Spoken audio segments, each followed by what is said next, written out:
Yo, yo, yo. What's up, everybody? This is your boy Isaac, And this is your boy Bryce.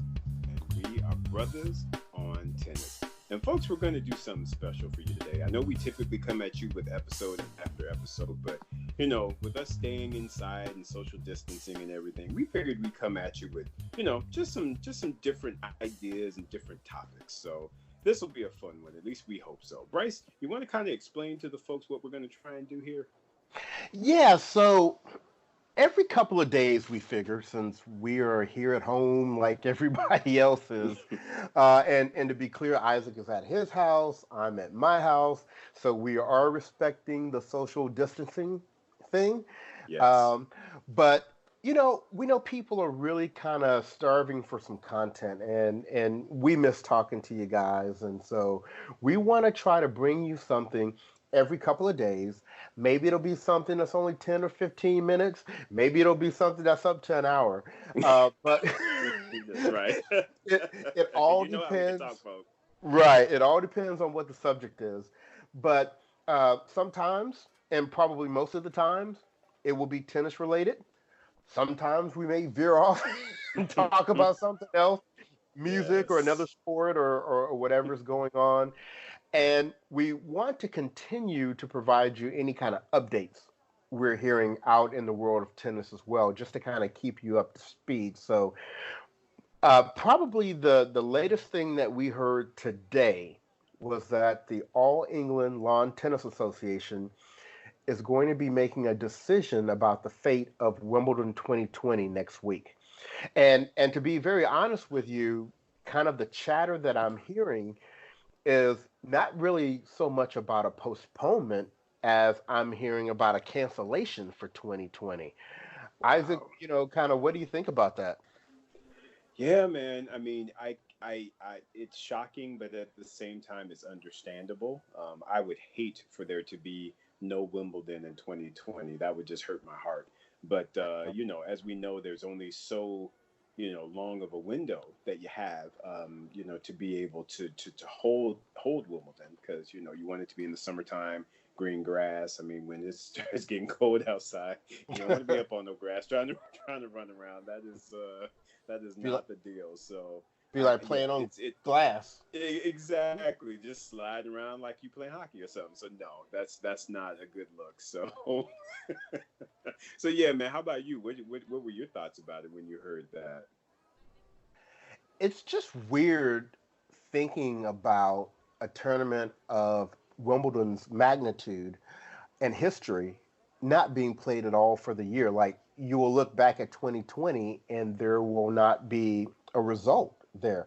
Now, don't get me wrong, we're fully behind the reasoning of why there is not going to potentially be any Wimbledon, and I'm sure even historically we'll look back and say, "Oh, that was the coronavirus situation," but it's just going to be different, Yeah, not having that. And who knows? By the time it's all said and done with, at the end of this year, the Australian Open may be the only Grand Slam tournament that was played exactly, all in year. 2020, right? Exactly. So, and I don't know, it's a little bit of the conversation we had on our last episode. You just really start to wonder how these postponements and these cancellations on both the men's and the women's tour, how it's going to impact some people's careers and how Yeah. long they play. Or some people going to go ahead and call it? Is it going to still be the greatest thing ever for someone like a Federer who had decided to have his knee surgery and now can be fully recovered and it extends his career? Will Venus, call it at the end of 2020, or will she still try to make the Olympic squad for 2021? It's it's just so many things up in the air. Absolutely, man.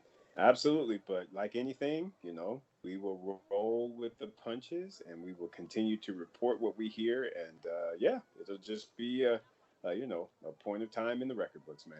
Exactly. So let's talk about what we're going to talk about today. And Yeah. and listeners, this whole concept was inspired by, and I don't know if you've been watching the Tennis Channel this week, but they've been reviewing the 100 greatest players of all time. At first, I was a little kind of about it because it's the same list they did like about 8 years ago. So when Serena wasn't even in the top 10 of their consideration, it's like, Djokovic was like number 40. So, but what I did like about what they did is they had the commentators kind of give their updated views on where these people were falling in 2020. So Isaac and I had this idea. What if we built the ideal tennis player for both for men and women, and we built these players based upon the strokes and the attributes of the greats that have played over the years? And, what would those players look like? And, what forehand would the male have? What backhand would the female have? And just to be kind of completely upfront, Isaac and I pulled together our list, and we pulled them together pretty quickly, but we think so much alike that our players were looking like the same player. Right. So exactly. Yes.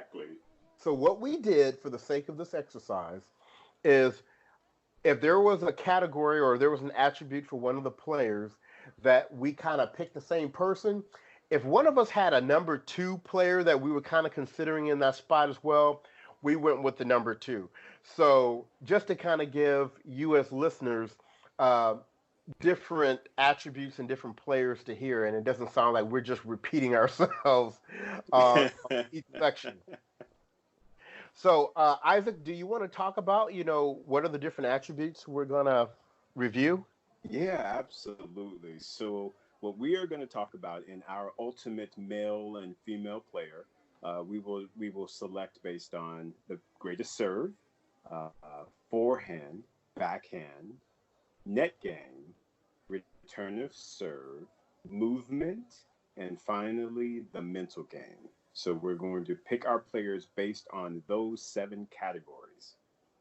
Should be fun, right? It's going to be good, and there may be some surprises here for a couple of you. So let's just go ahead and dive in and get started. So, Isaac, I don't know how we want to do this. Do we want to just go, stroke and talk, the men and the women, or do we want to go down all the men and then all the women? What do you think works best? I'd say let's go by gender. Let's just go all of them, but let's hit who our female player would be, then who our male players, since ladies first, and then that way they can get a picture in their mind of who this person would potentially look like. You have the drawing board where you're putting all the faces and the arms and legs. Our player's gonna look like Frankenstein. Exactly. So crazy. Oh man. All right. So for the women, and Isaac, I'll just kind of take the lead on this part. Yeah. Now, on this particular stroke, the serve, you have to forgive everything I just said about Isaac and I picking 2 different players. Right. I think it's everybody's on the same page with the greatest serve of all time for women. And Isaac, that would be... That is the Queen, Bryce. That is Miss Serena Williams. I mean, you can't pick, there's no way that you can really pick anybody else on the women's side from a serving standpoint. You just can't. There is no second. There is just Serena. I mean, come on, man. Yeah. And you hear everybody acknowledge that. And some of the aspects of her serve, I mean, obviously, she has the miles per hour on the first serve. Yep. She's got the kick available for her on the second serve if she needs. Yep. She has the ability from the same ball toss to hit her serve anywhere in the box. And so from a returner's perspective, it makes it very difficult to get a read on her serve. Right. And then she's clutch. Yeah. Yeah. Exactly. Yeah, Serena, I'm sorry, you simply cannot pick anyone outside of Serena. So, folks, we apologize, but that is the one exception. Everybody else, male and female, will be different on our list. But that serve, no, you can't be, mm-mm. Serena by far is going to Right. hold that one. Exactly. So what's next for us, Isaac? Well, let's jump to kind of that how they say serve and forehand. So since we got the person the serve with Serena, let's jump to the forehand. So Bryce, who do you have for the forehand for the ladies? They even gave it a name. I think they Mm-hmm. called it Fraulein Forehand. And if you don't know who I'm talking about, I am talking about the one and the only Steffi Graf. Um, Her forehand was so mean that every other shot in her arsenal basically was a setup for her forehand. If she popped in a nice serve, that second shot was our forehand winner. If she was hitting that very low, very biting backhand slice, it was setting her up for a forehand. Don't put no powder puff serve out there because she's going to whack it with that forehand. And then even with her movement, her ability to run around her backhand and hit that inside out forehand and even eventually to just devastate you with that down the line forehand. I just, for me, I just feel like you can't get any better than that on the forehand side in the women's game. I, I, yeah, I have to agree. For her, Steffi's forehand was just ridiculous. Good choice, my Absolutely. man. Thank you. I ended up choosing Miss Lindsay Davenport. To Mm, me, Lindsay's forehand stroke was just so clean. And the thing I love about Lindsay was just simply the sound the ball made when it hit her racket. It was like an explosion. It was sick how live her forehand was. yeah. And just her overall game. I love Lindsay Davenport. So to me, this was definitely she earned that. So yeah, I have Lindsay as my forehand pick for my player. And full disclosure, forehand was one of the areas that we had the same player. Isaac Correct. initially picked Steffi as well. So just to let you know, we were on the same page truly with Steffi, but he was a team player and picked his number two, Lindsay Davenport. So for the third category, for the other ground stroke, backhand, there were a lot of really good people to pick from on the backhand side. And so, Isaac, who did you pick for the ladies' backhand? Yeah, so this is another one of those categories similar to the forehand. To me, the backhand, I mean, it's there's just one of the greatest backhands ever, Miss Venus Williams, the queen. Yeah. To Yes. me, Bryce, when Venus was in her prime, that backhand was just ridiculous. I mean, she was like, oh God, she just clowned on that backhand side. And I always loved the fact that her preparation was so early on the backhand side. I love that look. I love the fact that that racket would go back instantaneously when it was going on the, Right. on the backhand side, and she would whip that thing cross court or whip it down line. There was rarely a backhand that Venus missed. Like I said, in her heyday, no, that was money right there. That got her a whole bunch of houses and clothing lines. And yeah, that. So yes, my pick is the Queen, Miss Venus Williams, bruh. How about yourself? Well, once again, this was an Yeah. area that Isaac and I had the same player. I totally agree with every single thing that Isaac just said about her backhand. Her backhand was money, money, money. But where this worked out for me is there are two categories that I was really looking at Venus at. So if Isaac was going to take her for the backhand, I moved Venus to the other category that we'll talk about a little later. Now, although I personally wasn't a huge fan of this next person I'm about to name, who I did select as my backhand, you can't deny she had one of the most beautiful backhands in the world. As a matter of fact, um, I used to always refer to it as one of the greatest strokes, one-handed strokes I'd ever seen on a female tennis player, and that was Justine Enna. That one-handed backhand that she had was, you talk about when a ball exploded off of a racket. Mm-hmm. That's absolutely what it did with Justine. I mean, and then also you had to take in consideration, what was Justine, like 5'6", or Yeah, something on a like good that? day. Right. Right. She was not a very tall or large woman, and so the power that she was able to generate off of that one-hander was insane. And then the angles. I Yeah. mean, she could hit that backhand where it with the top spin, it would just absolutely just curve right off the court. Um, I would not mind having that backhand at all. So I go with Justine on the backhand side. Yeah, I won't hate on you with that. I do also, since that French Open, I can barely look at her. But I do agree with you on that stroke. Her backhand was live. That is for shizzle. Yeah. Yeah. So that next stroke that we have would be the net game. Mm. And man, so for me, because our history in tennis is a lot different. I kind of came in the mid to late '90s, and I know you were watching tennis well before me. But the one that I guess I just know the most about was Martina Navratilova. I mean, Oh yeah. those volleys, Mm. they were just sick. Her game was sick, and those volleys were just.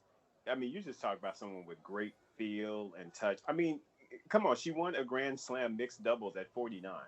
Right. Let us be clear, folks. Martina Navratilova is the she. Yeah. Yeah. So Absolutely. that was definitely my pick for the net game, Bryce. How about yourself? Well, and we're going to sound a little bit like a broken record here, but once again, this was a category where Isaac and I had the same player. I mean, you've probably heard me say on several of the podcasts that for me personally, and I love Serena and everything, Yeah, but for me, when I think greatest of all time as a complete story of a tennis player, for me, that's Martina Navratilova. And so I, once again, totally agree with everything that Isaac said about her with the volleys. She was my number one pick as well. But I definitely had a number two. And my number two for the net game was Billie Jean King. And if you go back and you watch footage of Billie Jean King, she just had the most pristine technique at the net. And she really dominated from there. And um, and because of everything that Billie Jean King has done outside of the game of tennis, she's always got to be on every list for me. and, and for me, she best fits at the net game. And then, of course, her name is the name of a Michael Jackson song, so that that carried a little bit of weight with me as well. But definitely, Martina, Billie Jean King, two of the greatest uh, net players in the history of the women's game. So, absolutely agree, brother. so moving on to the next category, we have return of serve. And and Yeah. and I don't know about you, Isaac, but this was a challenging one for me because you know, with the women's game, you tended to have more players that had stronger returns of serve than you had stronger servers. Right. And, for me, the player that I thought of when I thought about very punishing returns, uh, that person was Lindsay Davenport. And Isaac, when you talked earlier about that forehand, you really could say it about her whole ground stroke game, the backhand, the forehand. And so for me, the return of serve kind of uh, embodied all that.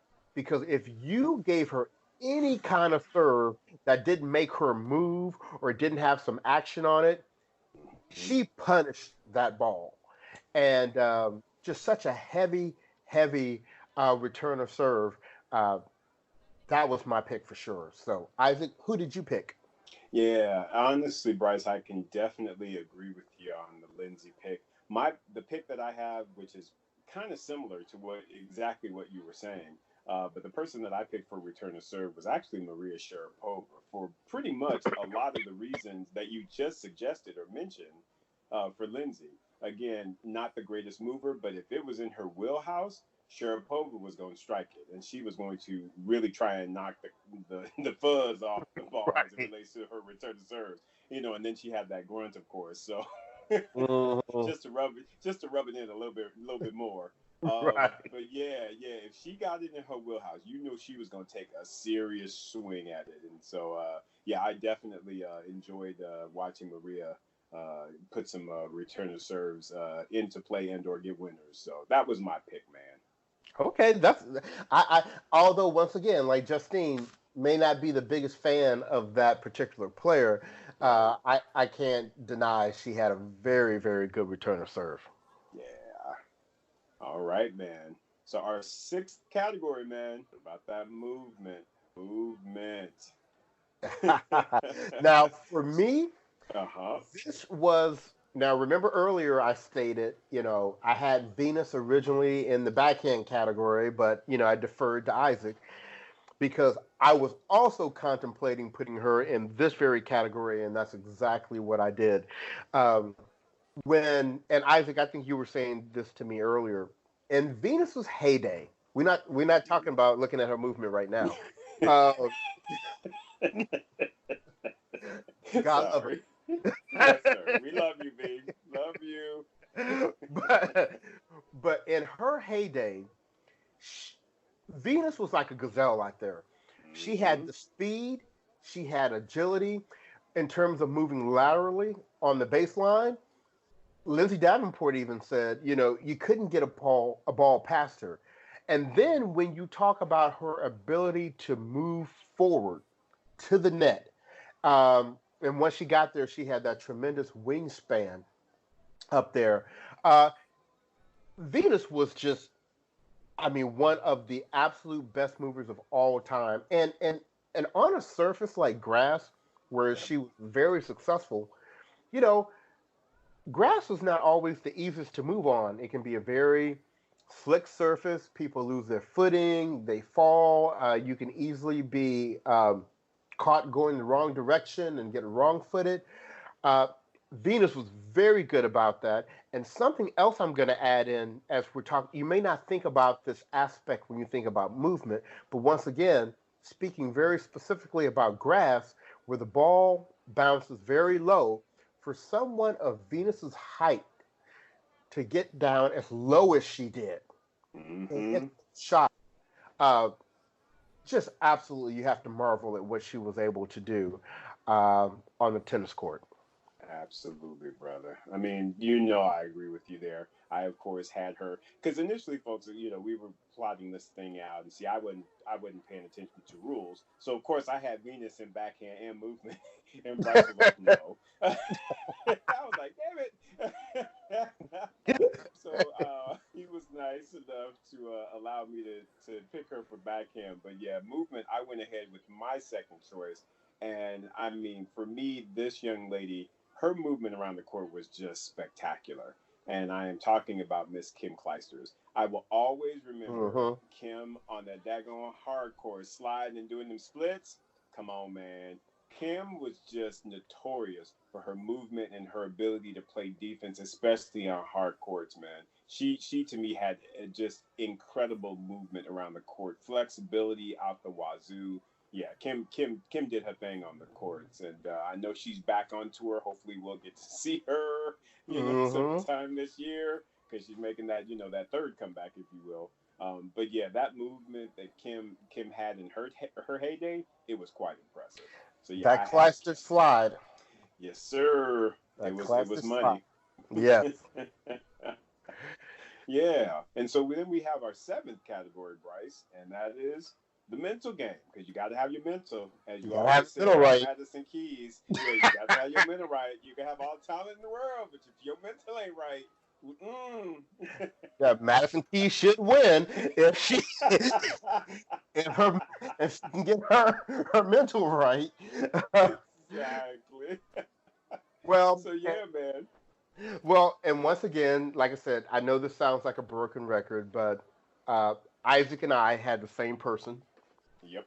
for mental toughness, and I'll let him share with you who that was for him. Well, really for both of us.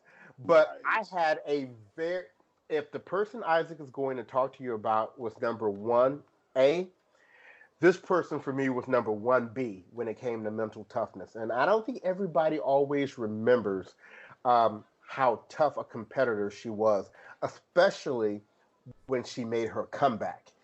And that Right. person that I'm talking about is Jennifer Capriati. She, Hmm. she was a street brawler actually. Maybe she was a street brawler too after some hurt, but she was a street brawler when it came to some of those Australian Open finals, semifinal matches at the French Open. I mean, just mental. I think she had been through so much as a young teen on the tour, and then some of kind of the missteps she had off tour. That when she came back, she was so battle tested emotionally that she was up for any challenge, and she had some miraculous wins when she came back to win her.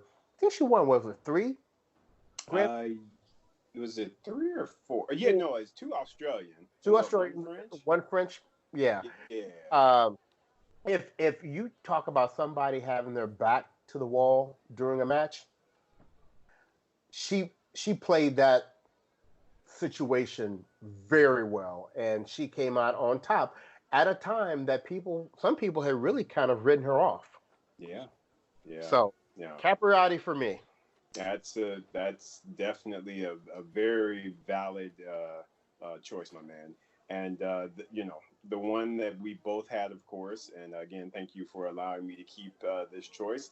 It was Monica Seles. I Mhm. mean, Monica's mental game was just sick. I mean, when she went out there, she was like, she's going for blood. She's like, look, we out here battling, and it's like you trying to take money out of my pockets. right. We not having that. And I mean, but yeah, Monica said you talk about street. Yeah, she was just straight hood when she got on the court.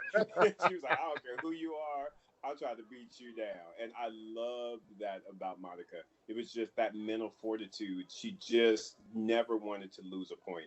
And it was incredible to see. And we all know Monica's story and kind of what happened with her. And she had a second act, but it wasn't. She kind of came back not as hood, if you will, as when she was initially, because when she was initially out there, she was just kicking butt and taking names. And I right. think after the stabbing and everything, she kind of came back, and it was a little bit more just kind of happy to be there and be back out there Hmm. versus that kill or be killed attitude that she had before. But yeah, that first act, mental game was all kinds of Monica Seles.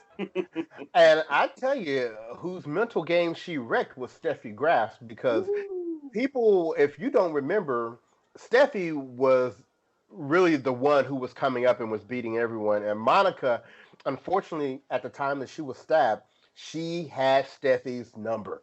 And Hmm. I will continue to say, now granted, Steffi beat who she had to play, but she will always have an asterisk by her name as far as I'm concerned in terms of her number of titles because if Monica had not been stabbed, Yep. uh, we may really be talking about Monica being contending with what Serena has done. Right. Right. Um, Agree completely. that's there. And then the last thing that I want to comment on our player that we were picking for that, even when she came back, think about the mental fortitude it took to come back, period, Right. and to still win one more Grand Slam title. That's right. Yeah, that's right. So it's not like she just came back and flopped. I mean, she came back and won a Grand Slam.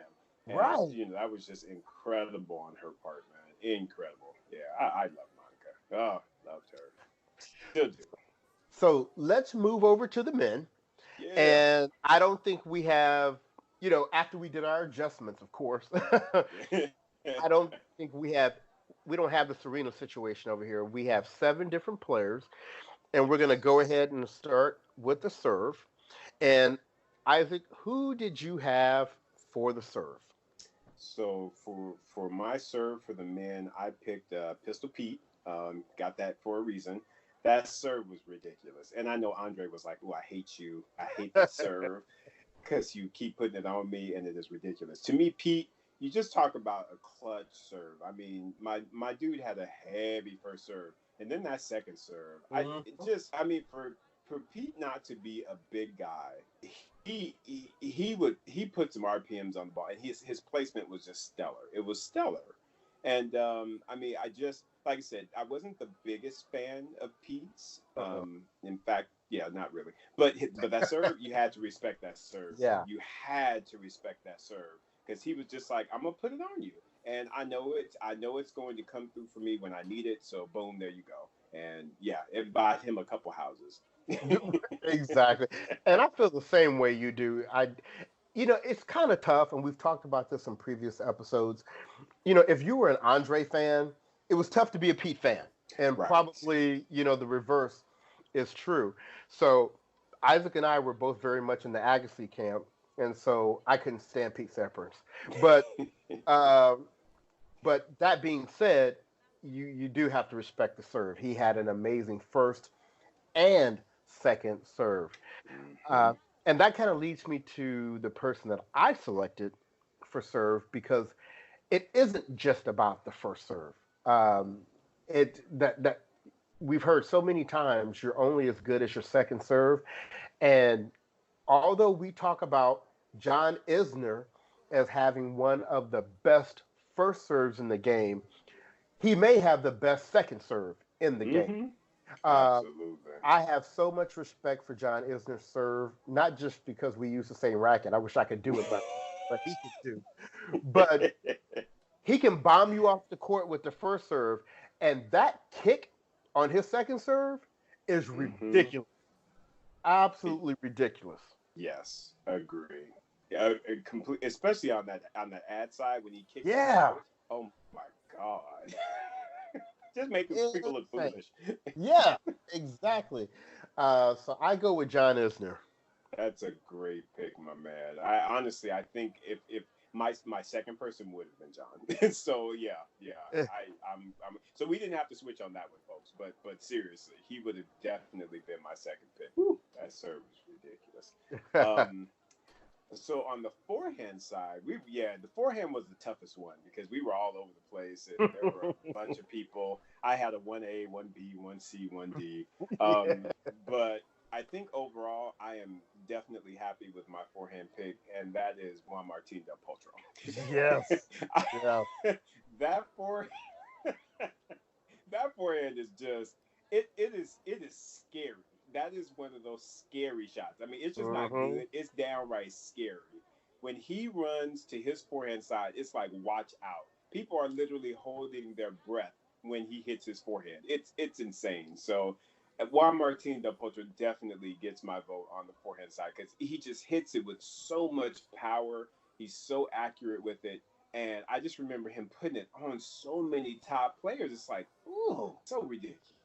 So yeah, that's my pick for the forehand side, brother. How about you? Well, and speaking of Del Potro, his forehand, the way he clubs it, reminds me of a male version of Lindsay. Mm-hmm. You Yeah. know, they Yep. both Yeah. just like clubbed that forehand. And like you said, we went round and round with this. And although the person that I picked, it wasn't my first choice because I ended up moving that person to another category, Mm-hmm. I picked actually Nadal. And Mm-hmm. the reason why I picked Nadal is, Isaac picks Del Potro because that's just, I mean, he just hammers it. It's just a hard, powerful shot. With Nadal's forehand, the variety is insane. I mean, Yes. he can pound it. The amount of RPMs he gets in terms of topspin and that ball just bouncing off of the court. Mm-hmm. I mean, he kills right-handers with a one-handed backhand. He Yep. kills them throwing that jumping forehand, and then the angles Hmm. that Yep. Nadal can get with that forehand. It's dangerous because you don't know what's going to come at you. And then whatever is coming at you is going to have so much action on the ball. It's Mm-hmm. ridiculous. So I go with Nadal for my forehand. Yeah, that was my 1B. Sure. Excellent, Shoot. excellent forehand. Yes, Now, sir.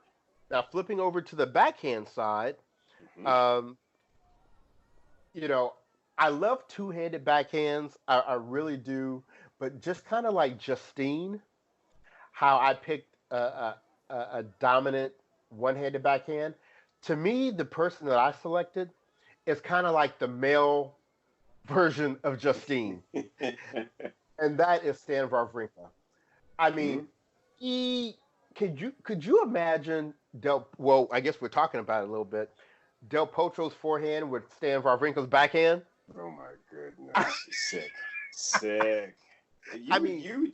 I mean, you'd be scared. I mean, because there'd be so much power coming at you. It's like, oh my god, he just just bombs. absolutely wails on that backhand, Whew. and cross court, down the line, top spin lob, and protect your chest if you're at the net because Exactly. he will come at you with that backhand, and it is just a beautiful stroke to watch. I I cannot disagree with that, my friend. I yes, I completely agree with you. I think, folks, you probably know who we kind of competed over as our first choice, though, on the back end side. And once again, Bryce was very kind to allow me to keep said individual. But I think for both of us, it's Andre Agassi. I mean, that Right. backhand. Oh my God, Andre Agassi's backhand. He was to me the only player that I think I've ever seen that was literally his whole objective was to pin you in your backhand side, and that's all he would do. He would just hit backhand cross court. He'd be like, "Nope, we stand right on your backhand, cross court, cross court, cross court, cross court," and then he would just like, "Okay, I'm gonna go down the line, boop, winner." And just I mean, just he would play with people like that. And it was just like, oh my God, how live must your backhand be to just be able to pin people in that side of the court and not be scared? Be like, I ain't Right. not scared of you. Yeah, And, your backhand yeah, just it can't get with mine. So yeah, go ahead, Bryce. Yeah.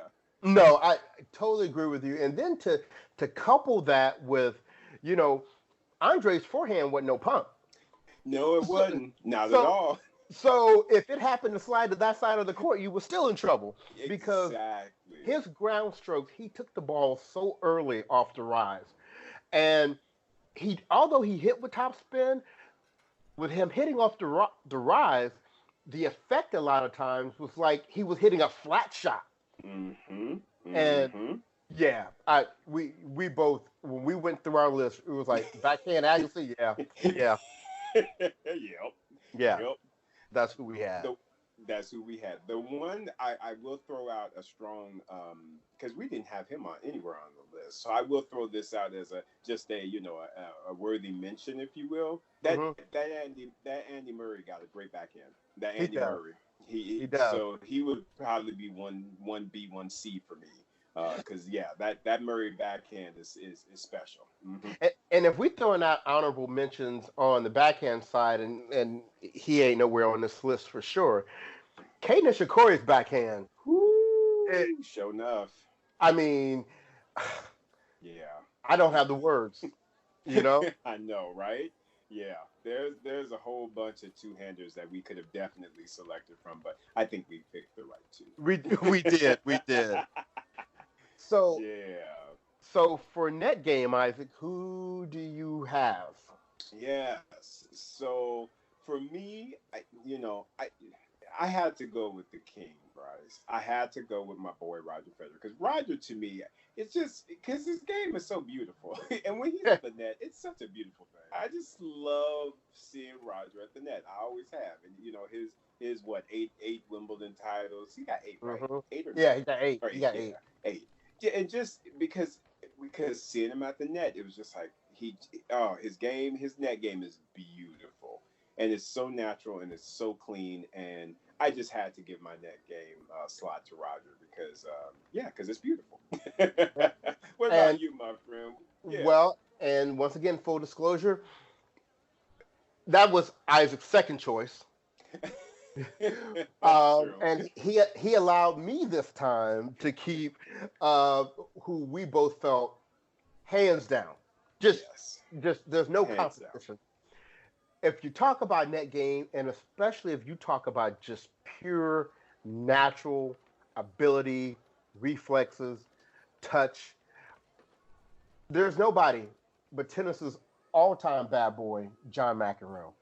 Yeah. Uh, he, the guy looked like, first of all, he didn't even look like an athlete, right?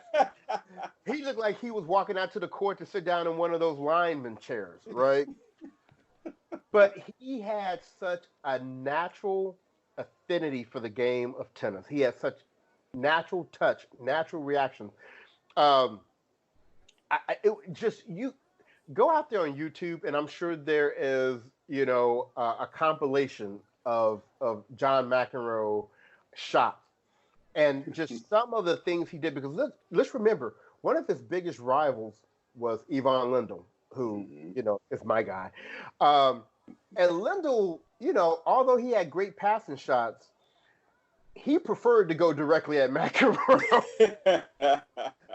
And Lindell won a bunch of those, but there were some volleys that McEnroe pulled out that were just insane.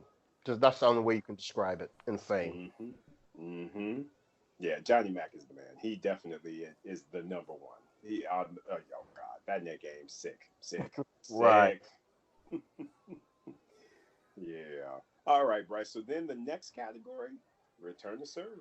And for me, and this was a toughie, but that's kind of why we had the whole Andre thing, because Andre was initially slated us sitting there. But for me, who in my eyes is most definitely at the top of the game as it relates to return would be Novak Djokovic. Novak's Right. return to service, it's money, dude. I mean, it's amazing to me how good he is at getting the ball back in play, and not only getting it back in play, but getting it back with some level of offensiveness. It's just it's what makes him one of the greatest players of all time. It's incredible how many serves he's just able to get back into play. So I love his return game, and I just think he's my guy for that particular shot for sure. Well, I tell you, I had the same person. I had Djokovic, but I didn't feel good about it because it's almost like I had to give him the nod for return to serve because he is just that good with the return to serve. Yeah. But I'm not the biggest fan of Djokovic. He ain't like Pete Sampras to me, but I, I'm not the biggest fan. So when Isaac decided to take Agassi for the backhand, that freed me up to put Agassi in return to serve. I mean, Agassi absolutely loved playing the big servers because there were so many times he sent the return of serve back faster than the serve came. And because he had that ability to take the ball off the rise so well, that really played very well for him when it came to return to serve. If you read his book, you remember he talked about his dad had that kind of modified tennis machine that they called the Dragon, I believe, where That's right. he was just firing the balls at him. Well, that was just perfect practice for return to serve, and and it's another reason why that Pete Sampras Andre Agassi was one of the greatest rivalries in tennis because you had, as we've named in our ideal player, you had Pete Sampras with that serve, and then you had the exact opposite of that with Andre Agassi with the returner serve. And so it made for a great contrast in their matchup. So, yeah, Agassi all day for me. I'm with you, brother. I'm with you. Yes, sir. So we're down to our last two categories. Yeah. And The next one we have up is movement. So, Isaac, who did you have for movement? Ooh. Okay, so this is yet another category, folks, that Bryce was kind enough to allow me to take the person because, in my eyes, there is absolutely no equivalent to this man. Oh my God, he is so ridiculous, and that is Mr. Gael Monfils. Oh Gael yeah. Monfils, you, that speed. I mean, literally, he. It's amazing how many balls that dude can get back into play. And I Hmm. mean, it's what it forces people to just play crazy because they know he's going to run down everything. I mean, you have to have stupid power, like Stan Wawrinka power, in order to have that level of power. He's going to run it down, and Yep. it's insane how quick that guy is. I would love to see Gael hit, like, if they just in his prime, if he were to go out like on the track and just like run a 100 or 50 yard dash. I would be so curious as to what his time would be because I feel like he probably would have been an elite athlete in track and Oh field. I yeah. really do. I really Yeah. do. I mean, it's just his off the mark speed is just stupid. It's just Right. crazy. So yeah, Bryce. Without spending 50 minutes talking about how impressed I am with Guy Monfils' movement, that's the dude. Yes, yes. Wait a minute, I'm not through. Uh, Shout out during the Clark Cole. But when you talk about movement, there are different aspects of movement, and I hear you talking about the speed. But one of the things too that makes Gael just an amazing mover is his agility, his Yeah. ability to change directions, his ability to jump and hit things out of the air and between the legs, and just, I mean, it's, gosh, it's a beauty to watch. So, absolutely, Isaac and I both zeroed in on Monfils as number one mover. Now, Yes. I went with my number two mover, and it's for a completely different reason than Monfils. And this is where I put the king, Roger Federer. Mm-hmm. And the reason why I have him in movement is for two reasons. Number one, I think he has some of the best anticipatory skills out there. Right. He it's like he has just like this sense of knowing kind of where the ball is going to be, and he starts to move himself in that position. And when he's doing this, there have been so many people who have likened his movement to that of doing ballet. He just looks like he glides across the court. Even when he's running hard, it doesn't even look like he's putting that much effort into it. Right. And I truly believe the way he moves on the court is part of the reason why he had such few um, injury issues the Yeah. majority of his career, because I don't think his playing style was very taxing on his body. Right. So when I think of someone who moves with grace and efficiency, it's hard to pick somebody above Roger Federer unless you Yeah. pick Monfils. Exactly. Exactly. I couldn't agree with you more, brother. I could not agree with you more. Yeah. Yeah. That yes. Great choice. Last one, brother. Last one. Mental. Who's got that mental game? For Yes. me, yeah. For me, it just I had to give this category to Rafa. Hmm. Rafa to me is just he's a rock, man. I mean, like it's they call him like a boxer. He gets in the ring and he's just like, yo, let's go. And his mental fortitude is just it is strong. And I think what impressed me the most about Nadal and just his mental game was, he was getting stole on by Federer for the most part, everything outside of clay. But he had in his mind, I'm going to win Wimbledon. And he got himself mentally right. He tied up his game and he mentally got up in there and he made that happen, dude. I mean, mental fortitude. I mean, Nadal is just I got to give my dude that. He is never one to crack. I don't know that I've ever seen Nadal look like he's, like, just mentally out of it. It always just kind of looked. Well, I guess the only time I would say that was when he got that beat down from Novak at the Australian Open. Yeah. Novak clowned on him pretty good, and he just was like, "I ain't got no answer for this mofo." Outside of that match, Rafa's mental fortitude has just always been so blasted strong. So I gave that category to Rafa. And listeners, of course, this was another category that we had the same person. I had that's right. Yeah, I had originally picked Rafa as well. I mean, I think Paul Annacone made some sort of statement like, if you had one point that needed to be played for your life, who would you put on the court? Mm-hmm. You know, how could you not pick Rafa? You know he's going to give everything he has in his fight to try to win that point. But by not picking Rafa in this category, it gave me an opportunity to give some shine to my favorite male player of all time. Well, I guess that's technically Roger now, but when I was coming up, this was my favorite player of all time, no question, and that is Yvonne Lindell. Yvonne Lindell did not give a damn about what you thought about him, his stain, his sawdust that he left at the baseline. I mean, your thoughts about him losing his first four, Grand Slam finals, whether you thought he was friendly, whether you thought he did not care. And his whole goal was to go out there and to win.